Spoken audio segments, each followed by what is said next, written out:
Good afternoon. Welcome to Joy News today. We're coming to you live from our studios in Kokomlemle. We're on DTT because we're free to on DSTV channel 421 and Go TV channel 125. Joy News is your home of independent, fearless and credible journalism. Coming up this afternoon, former UN advisor on governance describes President Akufo-Addo's comments that former Sanitation Minister Cecilia Dapaah's integrity will be established as premature and unfortunate, as he calls for proper investigation into the matter involving the former Sanitation Minister hoarding cash. But for the president not to take that stance, not be to be a little bit more aggressive in making a bold statement on the need for public officials to conduct themselves well, I think he misses the boat on that.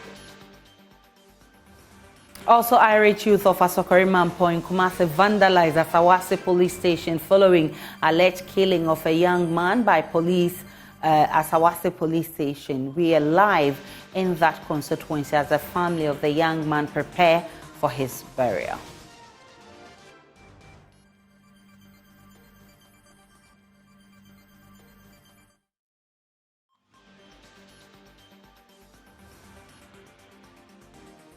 And beginning August, all babies born in Ghana will be issued with Ghana card and numbers, as well as their birth certificate identification numbers. The work has been completed, and the full test was done yesterday. And I'm happy to say that the first baby with a Ghana card number was issued yesterday. Details as the NIA issues the first Ghana card number to a newly born baby. We are live on Facebook, YouTube, Instagram, and Twitter at Joy News on TV. My personal handle is at Benana Aisha. Please stay for details.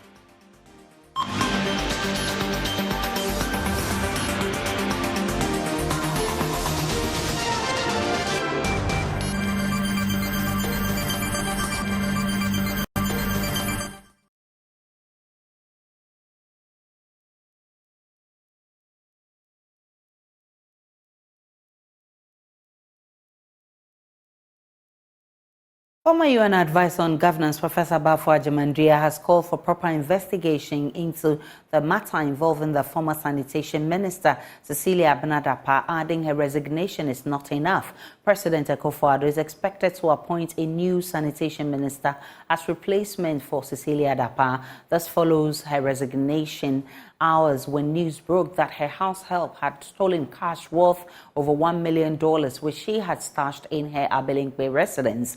In his acceptance comments to the former Sanitation Minister, the president said he believes the integrity of Madam Cecilia Dapaah will be established, while anti-corruption campaigners have since described the comments as feeding into the perception that the president is a clearing agent for his appointees perceived to be engaged in corruption, particularly at a time when the public servant in question is yet to face any legal institution or body for investigations. In addition, Ms. Dapaah has resigned and has assured her preparedness to avail herself for any public inquiry. Question remains, does this put the matter to rest? To what extent does the president's comment influence any future probe into the saga? Well, Professor Agyeman-Duah says the president's comments are premature, describing it as unfortunate.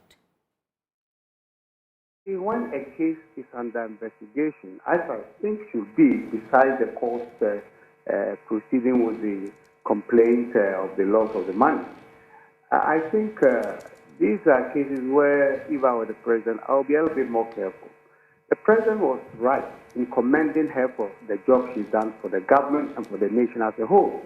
Because truly, Madam Cecilia Dapaah has been a worthy public servant. There's no doubt at all in my mind. But when a case of this nature emerges, it's important for the processes to take place before we jump to conclusions. That is why I would even caution all the public commentators to be a little bit circumspect. Because look, there's no evidence so far that it's a stolen money. There's no evidence so far that it is a laundered money. We don't have any evidence. All we know is that he sent some people to the police for stealing her money. Of course, if the amount of the money that is causing this kind of public uproar. But once nothing has been established, we should not condemn her. But I think what we need to do is to ensure that the proper investigation processes take place. For instance, I think Yoko should be interested because there could be an angle of this money being laundered. I'm not saying it is, but it raises that question. The Office of Special Prosecutor must be interested because, again, it raises issues of corruption. For me, this would have been a wonderful opportunity to stand tall by taking a certain stand. While commending her for her great services to the nation, it could be an opportunity for the president to reiterate his position on this whole notion of corruption and thievery and all. Not saying the lady is guilty, not at all. We don't know that. But for the president not to take that stand, to be a little bit more aggressive in making a bold statement on the need for public officials to conduct themselves well, I think he misses the boat on that. All right. So as I say, it's not that Madame Dapaah. Look, this woman has worked for many years. I know that personally. And before she got into this government, she ran a business. Her husband understands he's also a business person. But the whole idea of a public official keeping that amount in the house is what is causing this brouhaha. Well, some residents of Kumasi are calling also for a probe into the source of wealth of the embattled former Minister for Sanitation, Cecilia Dapaah. This follows the minister's involvement in a criminal case of her domestic staff stealing huge sums of money in her bedroom at her Abilinkwe residence. The minister has since resigned after public backlash, describing the development as an act of corruption. Some Kumasi residents say the resignation is not enough. Nana Boache Yadom interacted with some of them. Shebra ye brem kolatete ayunduasi ekosku. Fisike gu mami edem. Na chase ya kase obi a minister chase o se unya ho. O se chase unya nyoma fu anase den. Because ya chase we minister of state ya shemra kra se skebise no. O se wo de ko bank na bua. Ghanaians are suffering, students, school under trees, but we have a minister keeping some huge amount of money in her house. We are suffering because of some of these ministers. The special prosecutor should investigate her. Say beya 2024 amanfo be se nya papa ne mugidie so pegidie pa say yem break 80 dia and ye maame no momfa ne set example ne yenhwe Ghana penifo na febi no wo nwen ye neti memfo no so minister timi pakisi kadi good dem say enema ba sa ni mo no say aban timi asake ne free djumadi wodi ko mo say man no sika no muguso mu wi a omode say enema emwa Ghana ma say man. Our leaders don't think about us. They steal from us and save it in their homes. In fact, make us say me ku ni if you nya saka akra o say minister no ye che no because on to me fa sika $1 million and fan say ufi abra bank ho ma betumi diska na akoto bank bank so a betumi ready am loan now campaign say system no mu sika no mu etumi aden ayedu because what the loan na obenya interest nti sa minister no eni say omu ja na sa onko sa akwa because o man no mbra wum nti udina omu na say o man no ahokire wum na sika ba now all this can also would now ma confirm be there also onu ba out no be trace scan no be bia say scan one ye de kwase now also the minister must be arrested. Why should you keep such huge amounts in your house when it can be safe in the bank? She must face the law and explain how she got that money. I did not talk I won't be amount on my because scanning system no kaya yetwi there's a bia yatum yato yatum so auto case auto a few a price mo a lorry fare mo na akoya asem e de ama passengers no nti yesra ban say be bia minister no kofa scan no bia onche no non kan ma oman no obi ehu be bia scan yere e fi ba na bottom so okase wa keep scan one dem am obi akofa dia entwa cause e ba sa na wa wia which means say bank adosun bia adosun nti say o de bank no say ya wa usika and bank bia be wu say any pass me sisika ni. It is wrong to claim she kept the money in her house because that is theft. She could have kept it in the bank if the money belongs to her. Miss, question. Amidst growing discontent, calls for thorough investigation into the embattled former Minister for Sanitation and Water Resources. Some people also in Accra have been speaking about a probe into the matter. We are currently in Abilinkpi, one of the many suburbs in the Greater Accra region. Specifically, we are on the Manhia Street. And the building behind me is believed to be that of the embattled former Minister for Sanitation and Water Resources, Cecilia Dapaah. It is also the same residence that is believed to be at the center of the controversy, where her house helps allegedly stole millions of cedis and other foreign currencies from her private stash. The residence of the embattled Sanitation Minister is a charming ground-level building adorned with cactus plants, golden trumpet flowers and other beautiful flower blooms of red and yellow. The plants looked well-nourished, with the petals looking so soft. The well-manicured green garden gives the house an inviting appearance. Since the news broke, there have been many reactions. For those who share the same neighborhood with the former minister, their immediate concern is how she acquired such an amount of money. I mean, that minister, where you get that amount to 1 million, and I heard then $3,000 again. Charlie, big amount too. Where that minister get that amount? The first question. In $1 million, I got to a them. In fact, she should be arrested. How did she get $1 million? That money can build several schools for school-going children. Scan to them $1 million.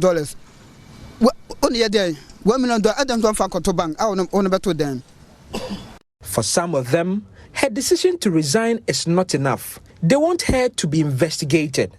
I think they should investigate the issue properly, because as a minister, where will you get that money from? So they should properly investigate the issue and, get the truth out from it. It is not enough she has resigned. She must be arrested and investigated. Not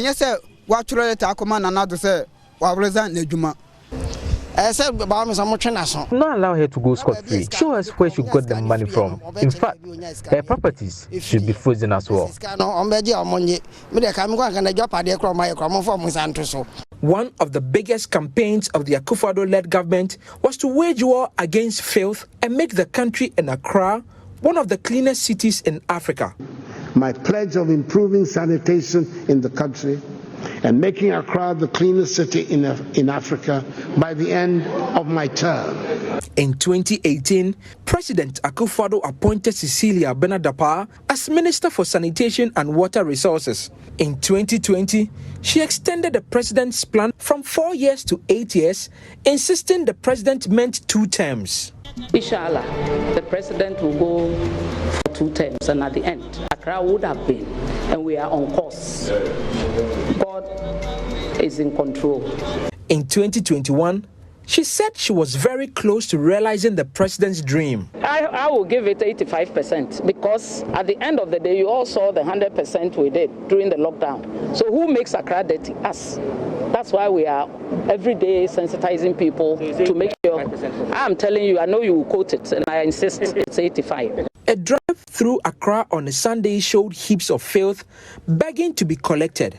While others believe the sanitation minister has done a good job but has not achieved the dream of making Accra the cleanest city in Africa, others insist she has not done well. I see the environment. The environment is good, so our country is clean. We are the cause of poor sanitation in this country. However, we are now enlightened, so sanitation has improved. We are currently in Agyeman-Duah, and this is the state of one of the main drains here, filled to the brim with filth and certainly choked. Even though in the rainy season, you can see that no water is going anywhere. And the people here have to deal with the stench. Oh my God, smells very bad. For almost 5 years she occupied the position, yet the people in and around Agyeman-Duah held a low opinion of her performance in stark contrast to her near-perfect self-appraisal. Over 100%, I'll give her, that's 50 over 100. Why do you say she didn't do well at all? The reason is, you look at our environment, for instance, and when you even go forward to especially what's the name of Sickins, there's another gutter there, very, very dirty. So it means she has not been doing anything at all. If you go through Accra City, there are many things that is not good for the country, Ghana. So over 100, how would you rate Cecilia's work? I can give him 35%. 35. Wow. Yeah. The way he do in this particular Accra City is not good at all. He want to put the ministerial duty down and take it to another person. Like me, I don't travel around, but for this place particularly, I will rate her work 30 over 100. Why 30 over 100?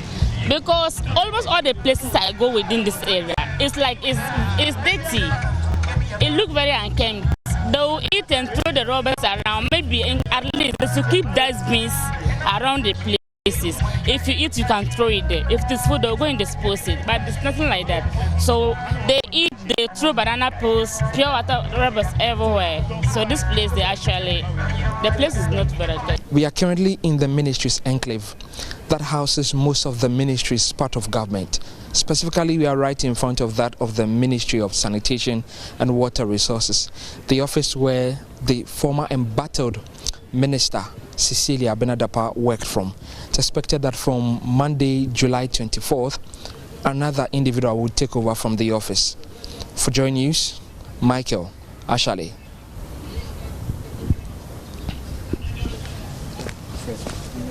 Let's talk about newborn babies, because beginning August, all babies born in Ghana will be issued with Ghana card numbers as well as their birth certificate identification numbers. That's a revelation by Vice President Dr. Mahamudu Bawumia. It follows the completion of the integration of the database of the Ghana Health Service, the Births and Deaths Registry, and the National Identification Authority, leading to the first baby in Ghana being issued with a Ghana card number. Speaking at the 75th Speech and Prize Giving Day of the Ghana National College in Cape Coast, Dr. Bawumia revealed that nearly 90% of the population now have their tax identification numbers, and the nation is on course in digitalizing its economy.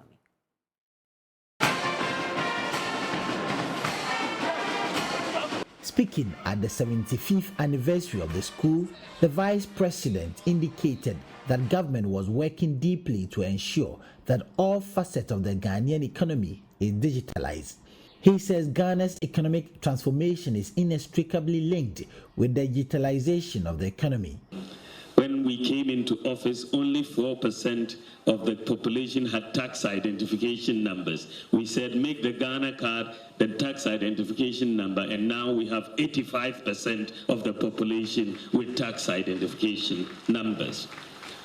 I am very happy to announce here, and I think this is the first time, because it just happened yesterday, we wanted to make sure we will be able to issue Ghana card numbers to children when they are born, right? And we have therefore integrated the databases of the National Identification Authority with the Births and Deaths Registry and the Ghana Health Service.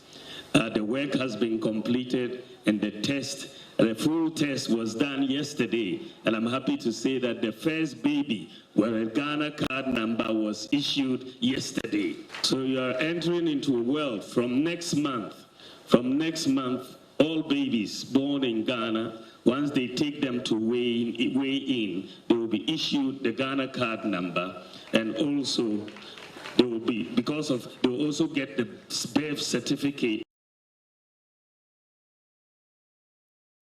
More people are resorting to trekking as the Agyeman-Duah highway has become impassable.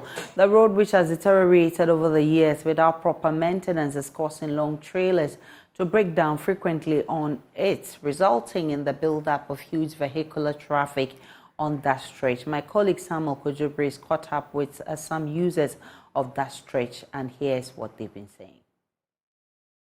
Very bad. I left Agyeman around 7 in the morning, and it's still 11:30. I've not even got into Saga. A journey I used to make in and out within 2 hours. I'm in 2 hours, I'm back, but still 11:30. I've not even reached Saga. In fact, the road is bad. Okay. It's bad. You have to do something about it. So do you mind telling us what you've been through? Yeah, even this is better. From Agyeman coming, the Wisijo, there is a one truck fell down there, and we were there for 2 hours.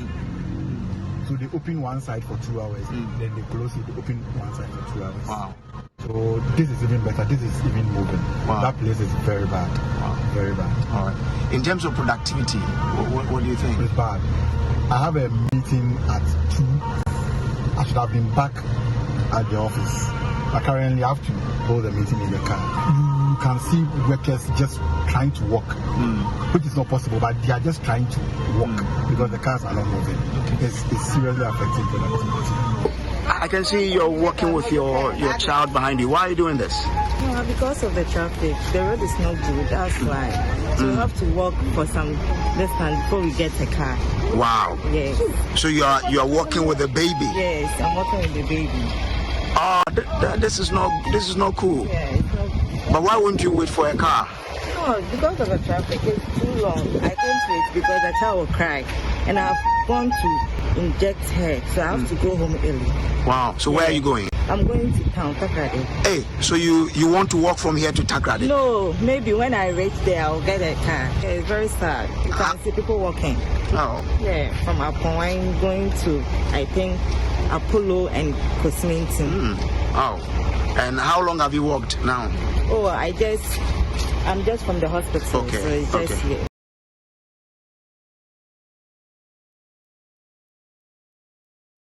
Well, in the last few minutes, we're hearing of new developments to the Cecilia Dapaah issue. My colleague Elton Broby joins us with details of that. Elton, what new are we learning?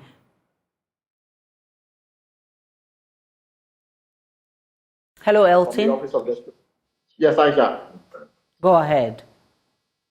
Yeah, so the information we have just picked from the Office of the Special Prosecutor is that Madam Cecilia Dapaah is currently before the investigators being questioned on the stolen money, but she was placed under arrest over the weekend to assist in an ongoing investigation into the stolen money from her residence. So the release signed by Cecilia, the Special Prosecutor, says that the questioning is currently ongoing at the Office of the Special Prosecutor, but emphasize the point that she was arrested and placed under arrest.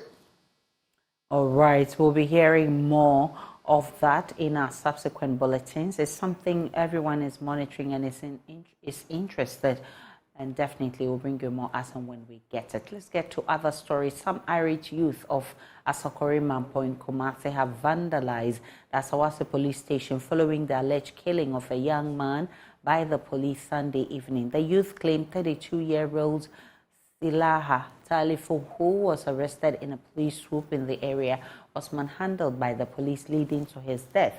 Louver blades of windows, benches at the station were destroyed by the youth, who pelted stones and other materials at the station. Nana Ojima joins us with details of that incident. In fact, Nana is currently at the family house of the deceased, who are preparing to bury the deceased young man. Nanaya, what more can you tell us from where you are?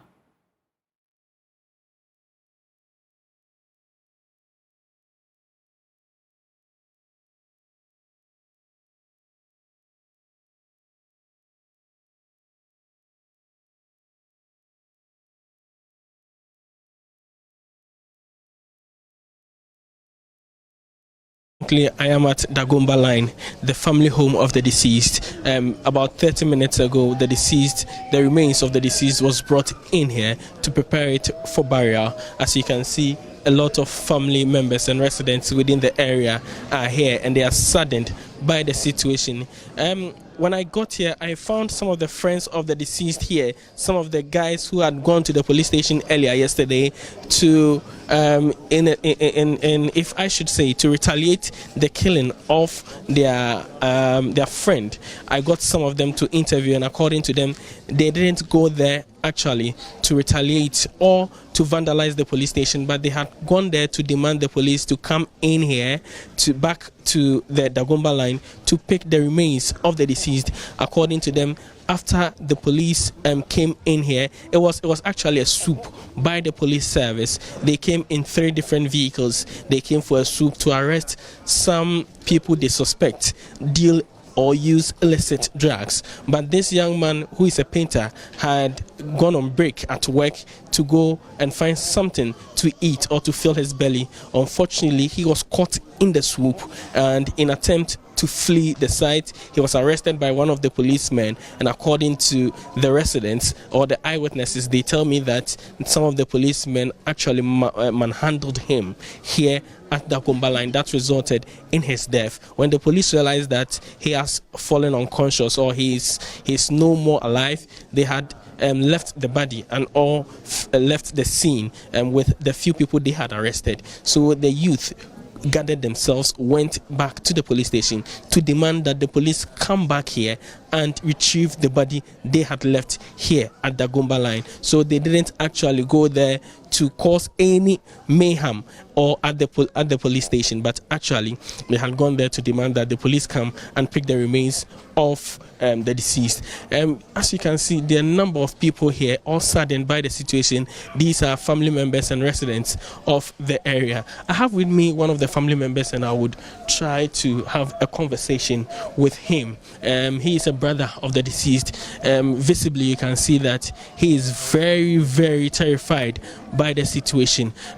Yanka kakrebi enfa mobuseni no seno sitio nipa ben na ote se BBC no seno asifilie ya mesi yanka no kure mede meti ade no kura enyamede kura dom ade no kura emeti se endaye kura auto na kura me nyanya free ehame anokura bako on se ne pa bi wo ho a the more say the ne city no and ubeti say at once BBC ababe tu ne pano menu aketwa nyamisi yanka no kure in fact enyade. So what he is saying is that he is still terrified. He's yet to get over the situation. He's very saddened. He wasn't expecting the young man to be caught in such a situation and to lose his life due to that. I have with me some of the family heads here. Not long ago, they finished a family meeting to discuss the way forward, and I would be engaging him on the conclusions that they made within the meeting. Sir, Yako, very, very sad for the demise of your sibling or your relative. I saw a family meeting in there. What did you arrive at? What is the next line of action for the family? What we can see, that everybody must be patient as at now. What belongs to Allah, He takes it. So we don't have anything to do. What we need is to have a good resource. That's what I can say now. When you say good results, what are you driving at? We have to hear a good news from the prosecutors and doctors and the police. That's all. And what would that good news be? Okay, I hear a lot. There are some brothers says they beat the boy, others demand that. So a lot of stories. But I sure with my negotiation with the commanders, I think we have a good news because I believe in him as our original commander. Yeah.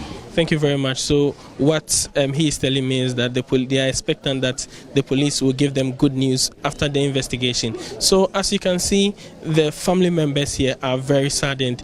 A number of them still in here. I've seen a number of people continue to troop in. Some have left and waiting for the body to be brought out, and they can all come and sympathize with the family. But the police is still yet to speak on the situation. Earlier, I had a conversation conversation with some of the youth in the area, and they are telling me that such troops have been very, very rampant in the area. The police have occasionally been here to cause the arrest of some of the people, and they are not happy with the behavior of the police. They want the police to desist from such continuous swoops, which sometimes have resulted in the death of some people here. And Agyeman with that report from Asawase. He is currently in the family house of the deceased young man who is believed to have been killed by the police, by the young people who attacked the Asawase police. We're still live on Joy News today. If you just joined us, we are live also on Facebook, YouTube, Instagram, and Twitter at Joy News on TV. Let's take a break. When we return, there is more coming your way from the world of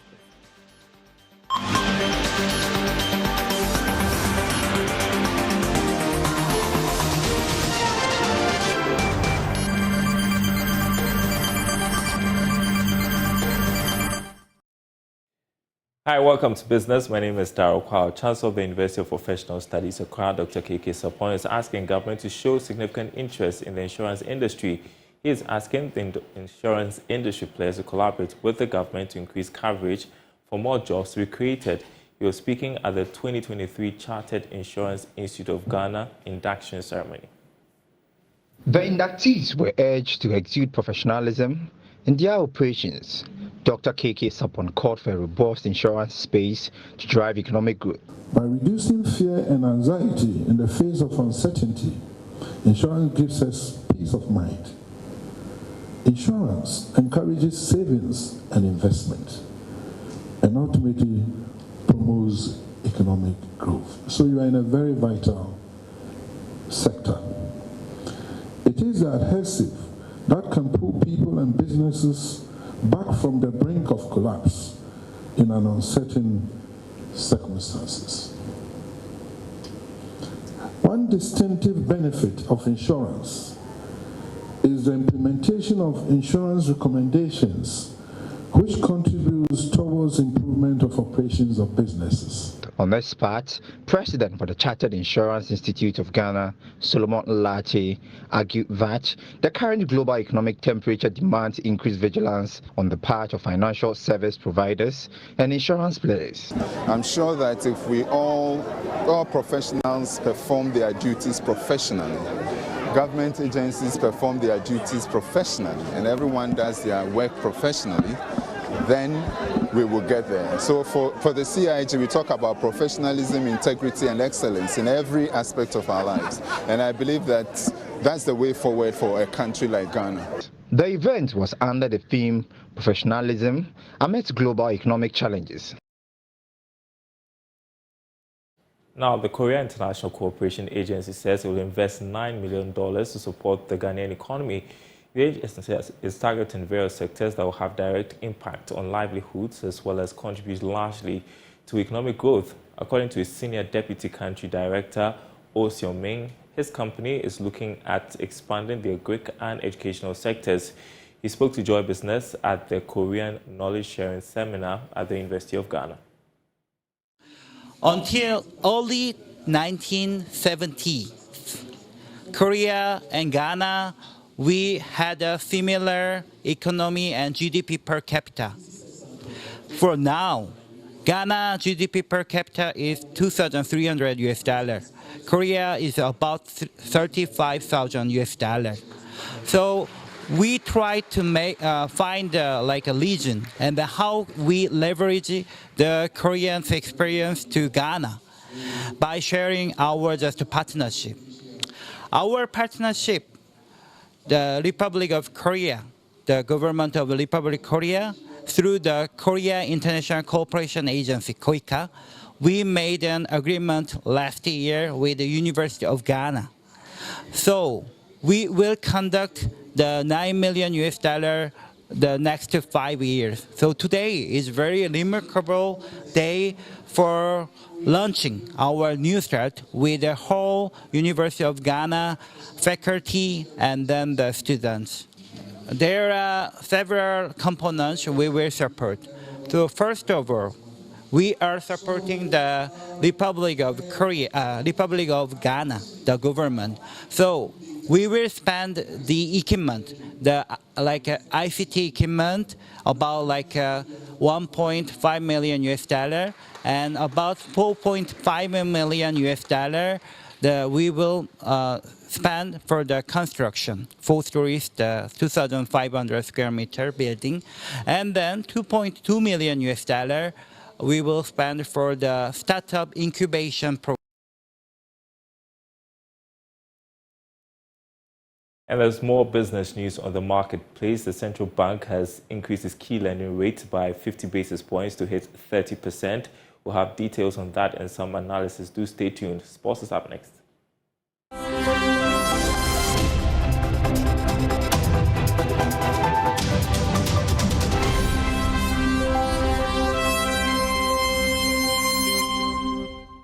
Let's do sports now. On Joy News today with me, Muftau Nabila Ablai, former House of Oak head coach Samuel Boadu.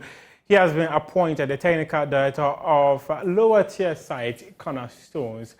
Boadu, who was fired by Accra House of Oak last season after some poor performances in the Ghana Premier League, was subsequently appointed as the head coach of the Black Satellites, replaced Maxwell Konadu, who was in charge of that team, and also Abdul Karim Zito, who led the team to participate in the UAFO competition as well as the CAF Under-20 competition, which took place in Mauritania, where Ghana won the championship. Samuel Boadu led the Black Satellites to the UAFO B competition in Côte d'Ivoire early this month, where the Black Satellites had some uninspiring performances, but Cornerstones feels that he's the right man to steer the technical affairs of the team, and he's been appointed to lead the team in its new technical direction.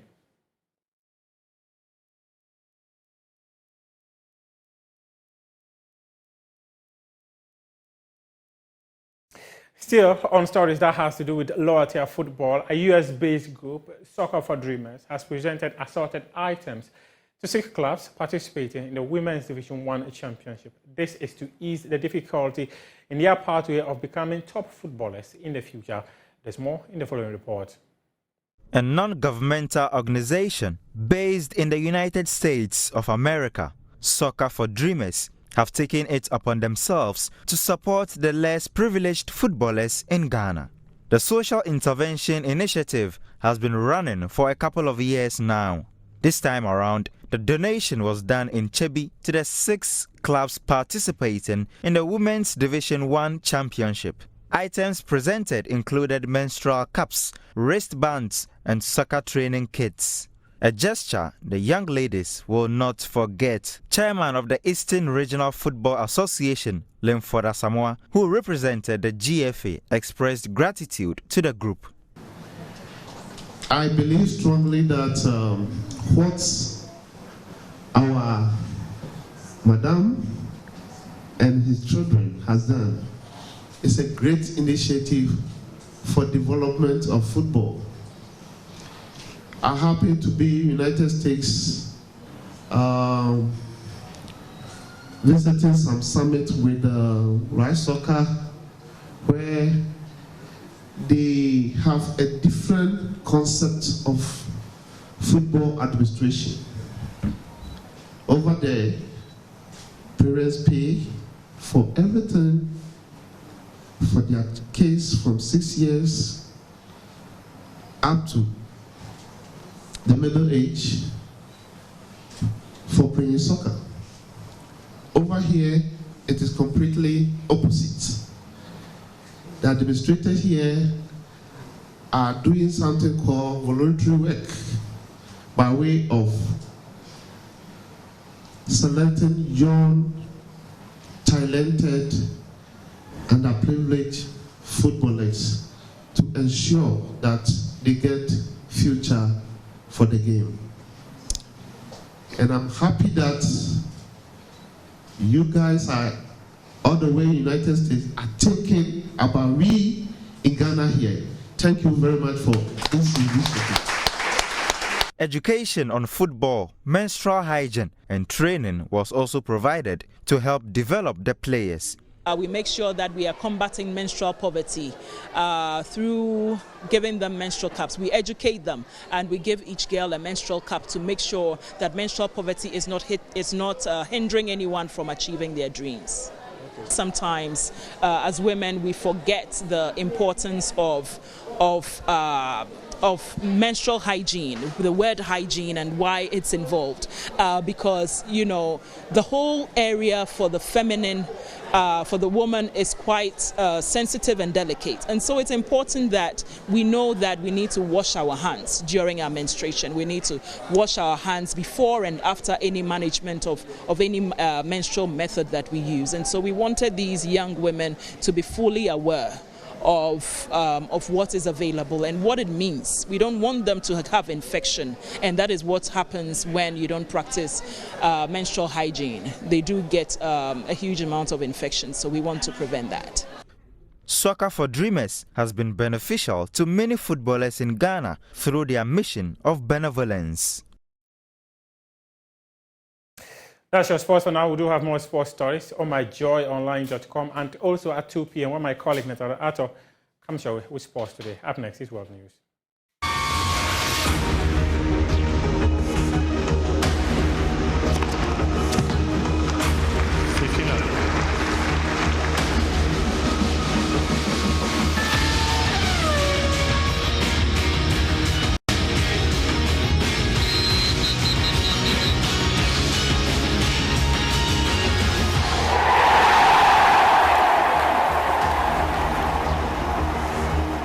Good afternoon. Time now for some entertainment updates. My name is KMJ.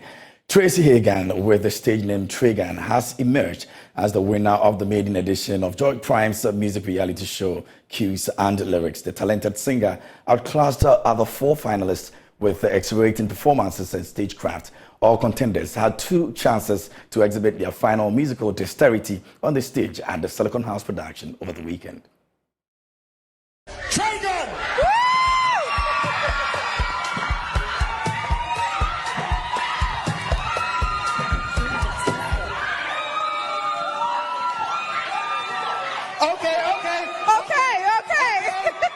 She has to get a winning prize, please. Can you go down? Congratulations to Tragan. Away from that, celebrated gospel musician Agyeman Mercy, who has used her ministry and Tahila concert to impact a lot of lives and received many testimonies of what God has used her for, still insists that she's a gospel musician and not a prophetess, as many people see her. She explained on Prime Morning that it's great to see God use her for all those life-changing testimonies, but she's not yet called as a prophetess yet and remains a musician. I am a gospel musician. But you see, but you can also see. Really, how? There's a diverse way of God communicating with us. You can see through your dreams, and God can also speak to you through your ears or whatever, your inner feelings. And for us, probably, God has opened our eyes to see. So God can use anybody. Right. But you don't want to call yourself a prophetess. I believe there's someone already identifying you as a prophetess. I know. Because in an interview, you even spoke about the whole background, your contribution to it, the whole prayer that you did with her. For me, if we want to talk about what God has used me in terms of spirituality, it's a lot. But you say I don't want that to be my focus. I have a lot of things, and the time is not yet. So I'm waiting for the appointed time. The Tahila concert comes out in August 13 at the Royal House, and that will be all for news on the world, in the world of entertainment. The news continues with Aisha. Of course, that's how we wrap up the bulletin actually this afternoon. My name is Aisha Ibrahim. Do log on to myjoyonline.com. You'll find more of the news and updates of all the developing stories. You see headlines like OSP inundated with calls to probe Cecilia Dapaah's alleged stolen monies and many more. You enjoy the rest of our programs.